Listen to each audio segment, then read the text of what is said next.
Welcome to day 22 of SQUATCHMAS. Today we're going to look at an issue of a magazine called Postal Life, as well as paying tribute to a man who really has flown under the radar, but should be acknowledged for his many contributions to the study of Sasquatch. Before we get too far into this video, I just want to give a huge thank you to researcher, author, archivist, and curator Christopher Murphy, for without whom this video would not be possible. Thank you, Chris. Postal Life was only issued to employees of the U.S. Postal Service, and the issue we are looking at today is the November-December issue of 1977. When one thinks about Sasquatch or Bigfoot, the U.S. Postal Service probably doesn't really come to mind. However, there was an individual named John Fuhrmann who was not only a postal carrier for the U.S.P.S, but also an extremely active and resourceful archivist and sometimes field researcher of Bigfoot/Sasquatch. As I've mentioned before in previous videos, Furman was somewhat like the glue between many researchers including John Green, Rene DeHinden, Peter Byrne, Grover Krantz, and many, many others. He corresponded with a who's who of Bigfoot research. He collected hundreds of newspaper articles from his area and other areas around the US and Canada and the world in general. Magazine articles, newsletters, and various other tidbits of Sasquatch research. I will share more about John Fuhrmann and some other researchers' thoughts concerning him, but I would like to start with looking at the Postal Life magazine, which you now see on your screen. In looking at the cover, clearly it's Postal Life, the magazine for postal employees, November-December 1977, and we have a super postal worker with a bag of mail saying express mail is super. On the second to last page, which is page 22, we have a section called Postal Personalities, which of course features various postal workers from around the US, little bios on them, information about them, and the first to be featured here is John Fuhrmann. You can see there is a sketch of a huge Sasquatch, and Furman is standing beside it, and that is one of his sketches. He was an artist as well as a researcher. And here's what it says. What could be more fitting than a carrier in search of Bigfoot? John Fuhrmann, a letter carrier for 25 years, has become one of the Northwest's experts on Bigfoot or Sasquatch, believed by many to be an intelligent primate similar to man, but with superhuman strength. Not that Furman, who delivers mail out of Portland, Oregon's Multnomah station, has ever seen Bigfoot. He has done some field work himself, but he mainly keeps track of other sightings. I've seen tracks, he says. A Bigfoot footprint can be as large as 21 inches long by 10.5 inches wide, indicating a creature up to 11 feet tall. Theory has it, Furman says, that Sasquatch, Indian for wild hairy man of the woods, came to North America across the Bering Strait thousands of years ago. They're nomadic, and they move mostly at night, so sightings are rare, he explains. If I ever come face to face with one, I'd probably be absolutely stunned.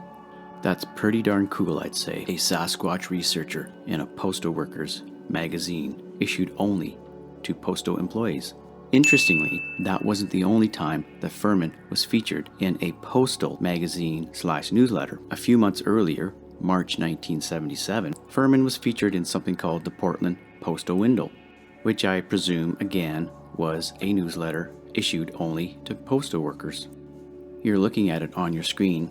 I won't read this lengthy article, but I will include scans at the end of this video. You can see, though, it's called the Portland Postal Window, and Furman's on the cover with some casts, and the title, Postal Carrier Pursues Bigfoot Trail. This article goes more in depth and has a lot of information about Furman, and a lot of information that helped me to discover a few things about him. Unfortunately, John Fuhrmann passed away in the late 80s, but his legacy lives on. Longtime researcher John Green, one of the forefathers of Sasquatch research, had the following to say about Furman when I asked John about Furman. Green writes, John was one of a very few active investigators sharing information in the years before the Patterson movie greatly expanded the field. He did far more research and published materials than anyone else I knew of, and shared much information from those sources. He wasn't involved in personally looking for Sasquatches, but he interviewed witnesses and inspected sighting and footprint locations and searched for tracks. The same sort of field work that the rest of us were doing as we learned of events in our own research areas. He also recorded a lot of material in drawings, including life-size reproductions of all the footprint casts he knew of. Continuing, Mr. Green wrote, "Some investigators considered themselves involved in a competitive undertaking, but John was always ready to share whatever he knew, and it was from him that I learned of one of the most detailed and best authenticated of Sasquatch encounters, Glenn Thomas's observation of a Sasquatch making a steep-sided excavation in large broken rocks on a ridge top to dig out and eat hibernating ground squirrels."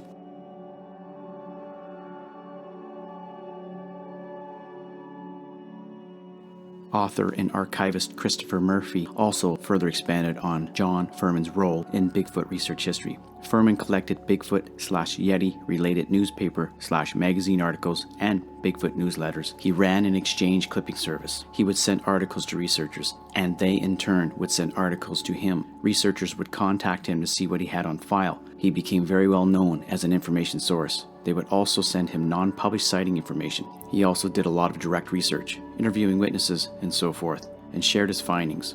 He kept handwritten and typed notes on everything he did, including his personal thoughts, calculations, and so forth. Keep in mind that this was all essentially before personal computers and the internet. Murphy also stated that it was Fuhrmann's collection that shook him on the Sasquatch Bigfoot issue. In closing, he stated, "For sure, Furman was a major player in Sasquatch/Bigfoot studies, and directly/indirectly made significant contributions. I would not have written Sasquatch in British Columbia without having the work he did." Chris Murphy also paid tribute to Furman in his book titled Sasquatch in British Columbia. Feel free to pause the video to read the short tribute that Murphy gives Furman. Copies of Sasquatch in British Columbia can be purchased from Hancock House Publishing online. I always find it interesting to learn what researchers do outside of their Sasquatch Bigfoot studies. In the case of Furman, he was a gifted artist, and of course he delivered mail for the U.S.P.S.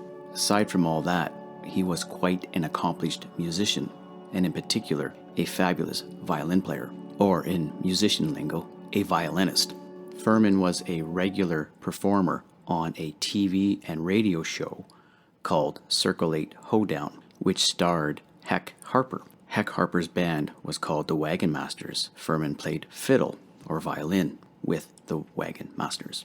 Here's an old clip showing Furman and his virtuosity on the violin, or in this case, because it's country and western music, his virtuosity on the fiddle. I'm personally very grateful for the work that John Fuhrmann did. As I've said before, his collection of materials found their way to Grover Krantz after Fuhrmann's passing. Krantz passed the collection on to John Green. John Green then passed it to Christopher Murphy, and Murphy passed it on to me. There's so much material in Fuhrmann's collection that I haven't even had time to go through it all. But each time I open up a binder, I'm finding treasure after treasure after treasure. Thank you, John Fuhrmann, for your contribution to Sasquatch Bigfoot research. It doesn't go unnoticed, and it will never die. Rest in peace, John Fuhrmann.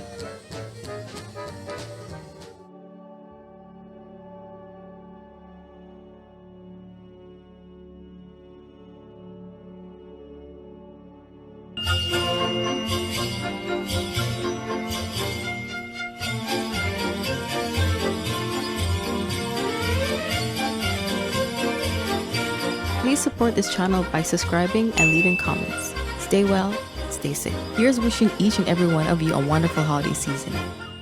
Merry Squatchmas, everyone!